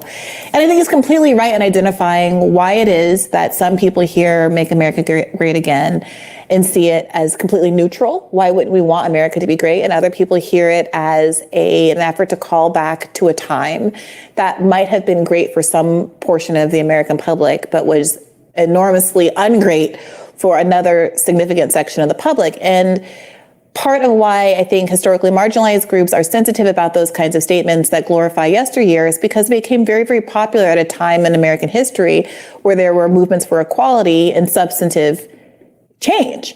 And so if at the same time that you're getting, civil rights under the law and you're getting women finally being able to take credit cards out in their own name, you hear people suddenly start talking about how great the 1950s were, the period just before all of that started happening. Yeah, there's obviously a flag that's going to go off for folks that say, are you really nostalgic for poodle skirts and roast dinners, which are great. Love a poodle skirt. Or are you actually nostalgic for a time when women didn't have choices about whether or not they wanted to stay home or get in the workplace? And So let's talk about that for just a second, because I think that's one of the questions that people often have is like, what are you referring to when you say make America great again? Now, some people have told me, because I know people who voted for Trump, I know people vote for everything. Okay. Some people have explained to me that they were referring to the time when the economy was better. Some people have told me they were referring to a time when, America had we still have it, but America actually had more manufacturing, more production, when we still had all of those factories in the United States. I still tie that along with the economy. But I also don't doubt that there are some people who really would like things to be the way that they were years ago socially. There are some people who really do want, and we'll talk about what's happening in Mississippi, if not tomorrow, definitely Sunday. There are some people who really do want to go back to a time when communities were not integrated, when, some groups did not have the rights that they have now. There are still people in this country that prefer to live among people that are just like them, and they do not want to be around people that are not. And that's just a reality. Now, a lot of people aren't going to come out and say that. But what I found from talking to people about that is that make America great again means different things to different people. And then you also have to think about the fact that there are African Americans that also support that slogan and that also supported Donald Trump, and not all of them are Republican. More African American men voted for Donald Trump compared to other Republican presidents. And he had that slogan. So what was it about him that brought some African American men over to his side? And did that statement bother them? I don't think it did. Let's go on.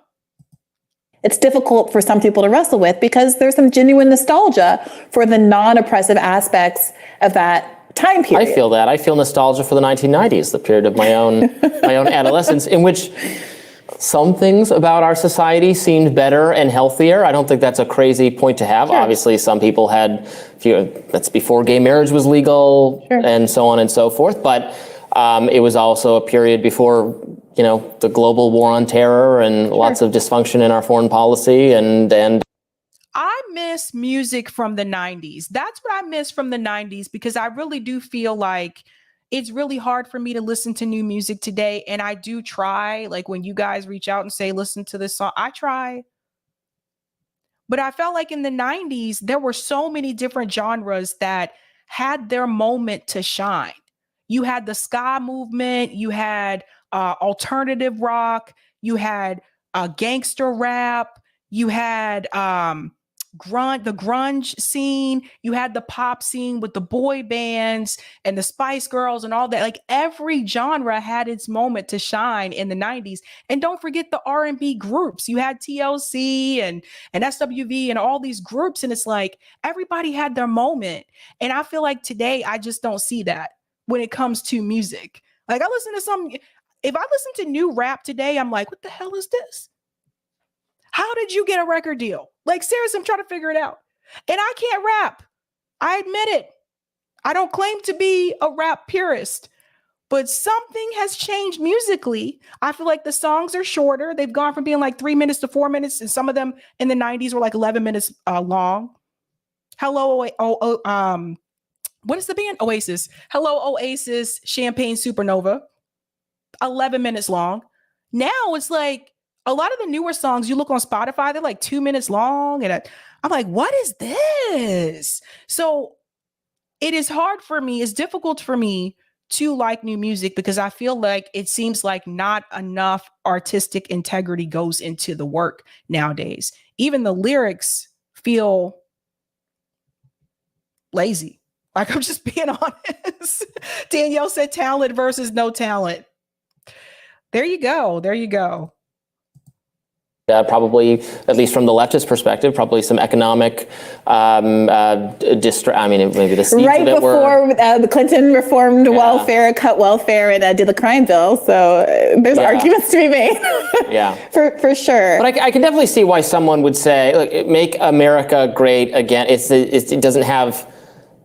Would say you're reading race into it, because we're not saying we want to go back to a time when there was slavery. We want to go back to before the current government, whoever it is, before Biden or Obama or even Bush. Honestly, from the way the Bush family is not popular with Republicans now, came in and wrecked it with big government spending or a reckless foreign policy or outsourcing jobs or only caring about corporations' bottom lines. We want to go back to before there was so much of that influence, or when you could actually afford a middle-class living, when you could afford to go to college, you could pay for it. Yeah. You could work part-time and pay for it.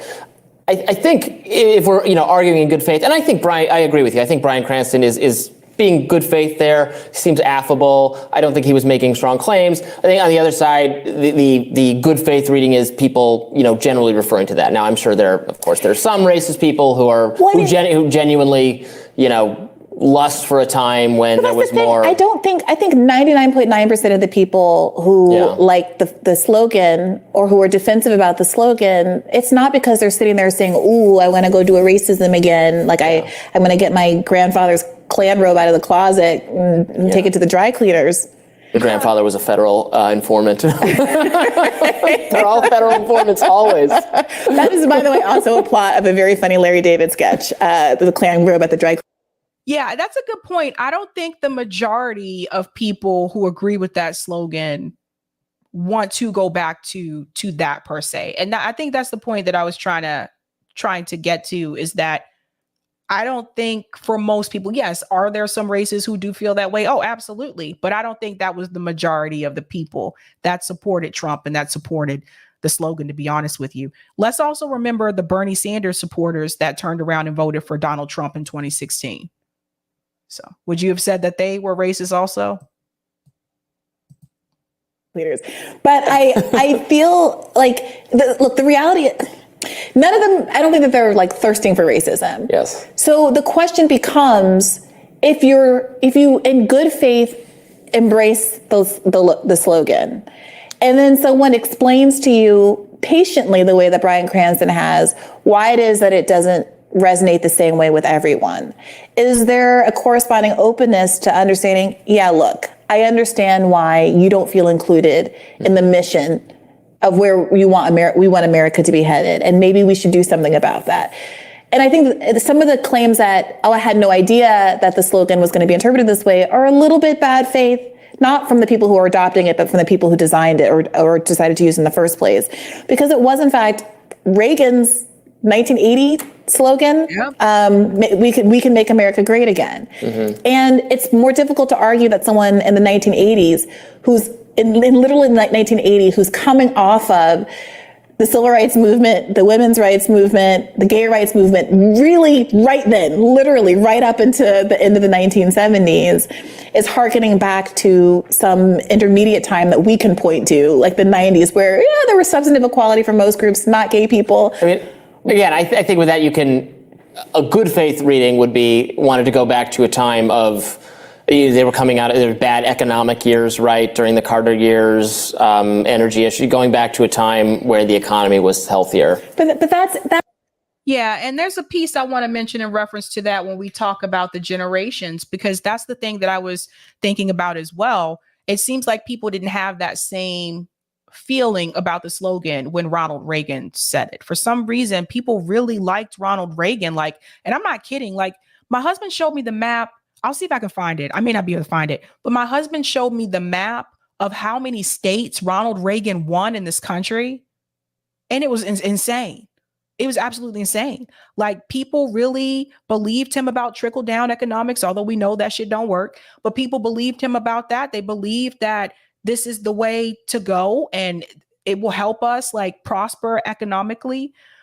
So a lot of people liked Ronald Reagan. When you look at that map, Eric, let me know if you can find that map. It would be, I forget the year. It's in the 80s. I forget the year, but he did 2 terms back to back. Let me know if you find that map. But the way that he won was absolutely crazy. But something I want to mention when we talk about generations coming from that civil rights movement, and then here is Ronald Reagan saying, make America great again, and we're going to do trickle down economics, so all that kind of stuff, is that my best friend, my best friend from high school, we had a revelation during the George Floyd protest that we were the first people in our family to go to an integrated school. First ones. I'm the oldest sibling. She's the oldest sibling. I'm the oldest grandchild. She's the oldest grandchild. So we were the first ones. We're millennials. What does that tell you guys? That tells you that the civil rights movement, it really was not that long ago as you think it was.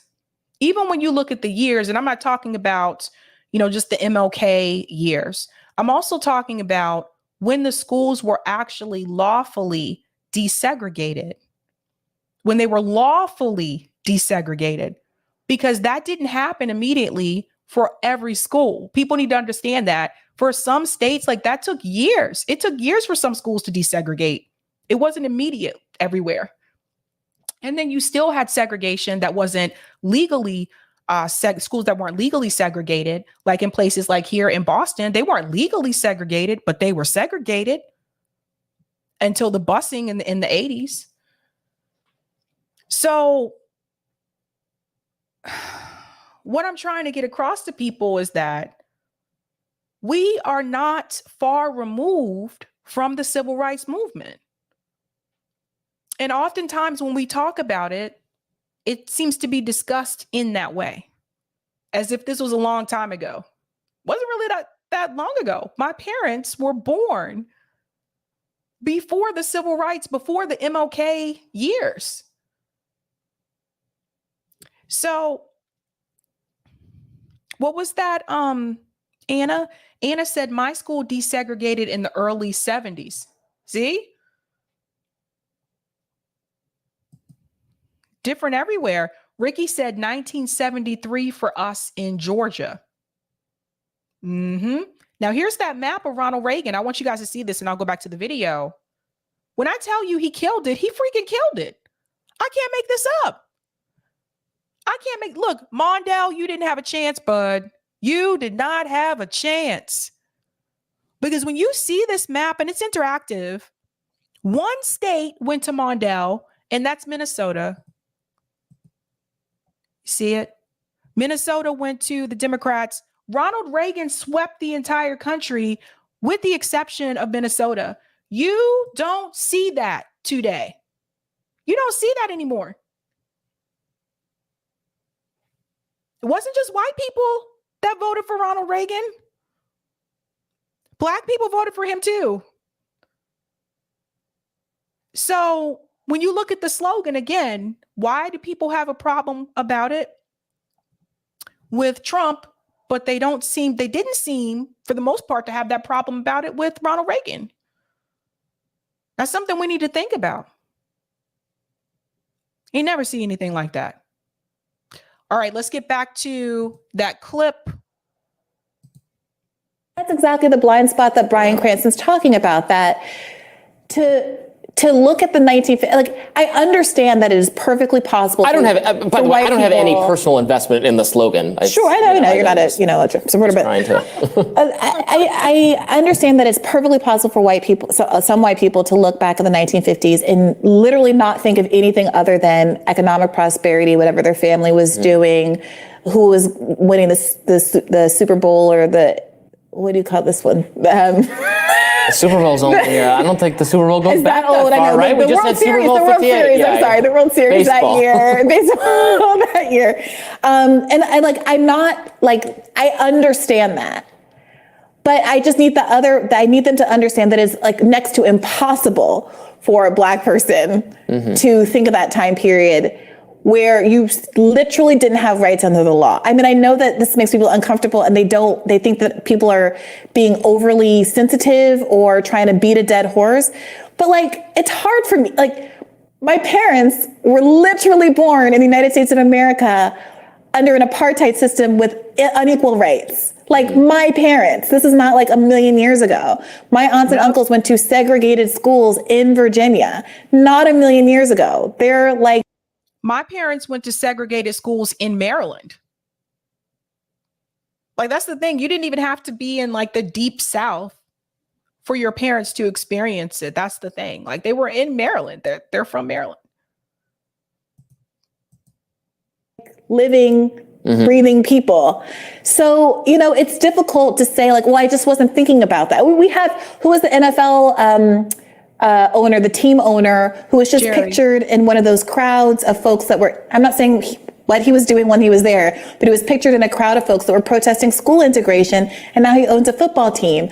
So in that, she's talking about Jerry Jones from the Dallas Cowboys. Context, to be able to look back and say, oh, it was a halcyon time, not only does it seem like a blind spot or maybe a privilege, the way that Bryan Cranston put it, but it also seems almost intentionally ignoring, because that guy was there. He knows what was up. And to say, oh, I was thinking about the 1950s, but I wasn't thinking about when I was standing next to a protest of school integration. I was just thinking about how great it was to have a 2-parent household and a chicken in every pot. It seems kind of naive.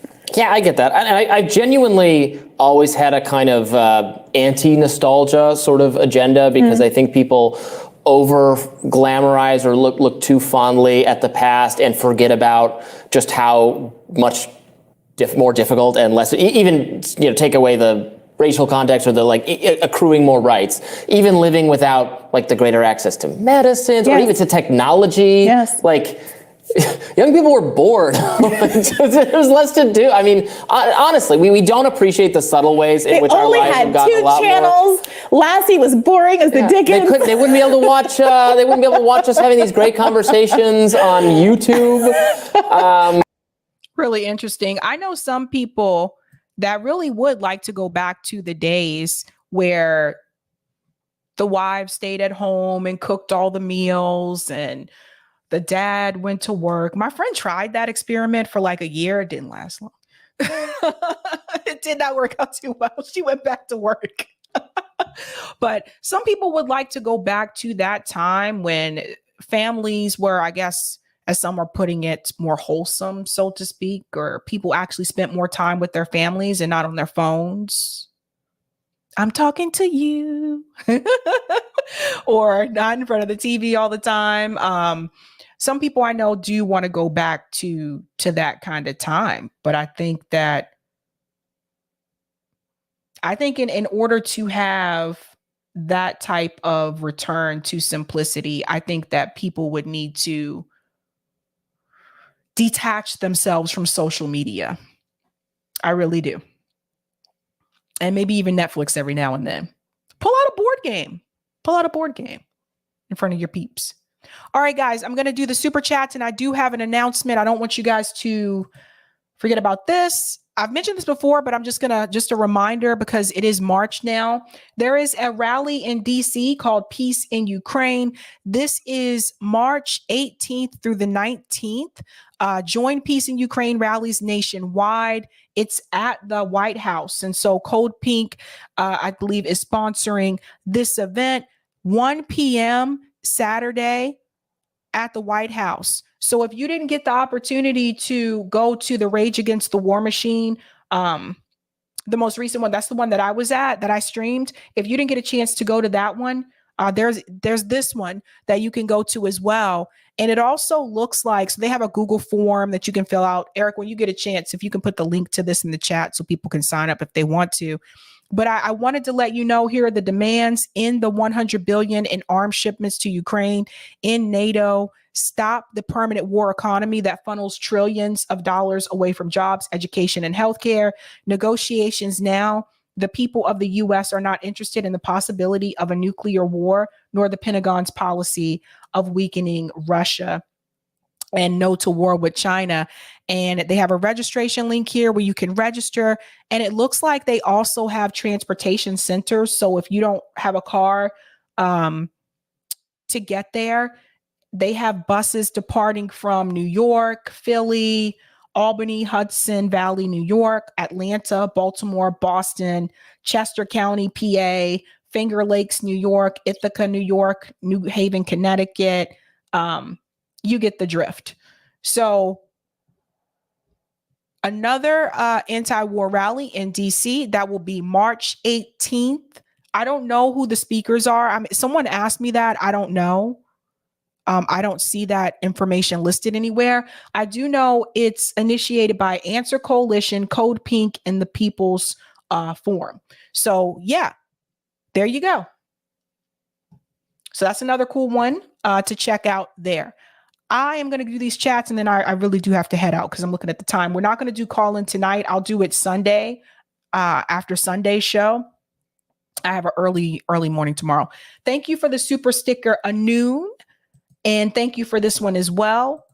Thank you, Lorez. When RGB died, Dems put up weak fight against ACB on purpose. Now, whenever Dems pass progressive laws, the establishment can use the Supreme Court to undo it.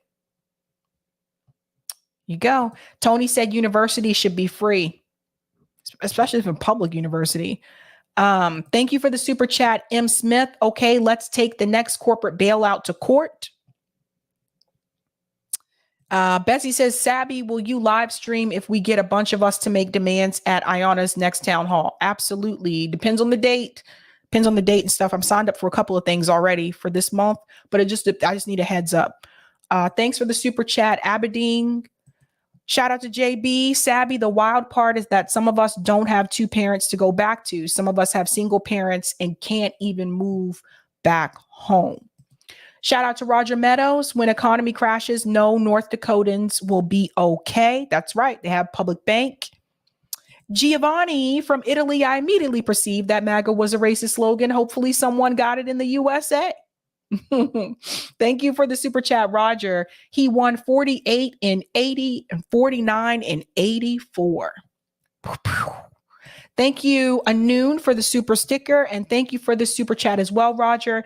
U.S. Pres election maps used to look like even before 80. And JB, no real positive time for me because I would have been arrested and shamed for who I love. Well said there as well, JB. All right, guys, I'll be back tomorrow night. The Railroad Workers United will be back here with me tomorrow night. I'm going to get their opinion about how these events have transpired in East Palestine, Ohio, or Palestine. I don't know. People keep saying it two different ways. How these events have transpired. And they're going to talk about some of these safety issues and concerns that they had. So the same people that you saw that were here last time, Mary Lee and Matt, they'll be back tomorrow night. Don't miss that. I'm really curious to hear what they have to say about this issue in Ohio. Other than that, guys, you know how we do this. Have a good night. Keep up the fight.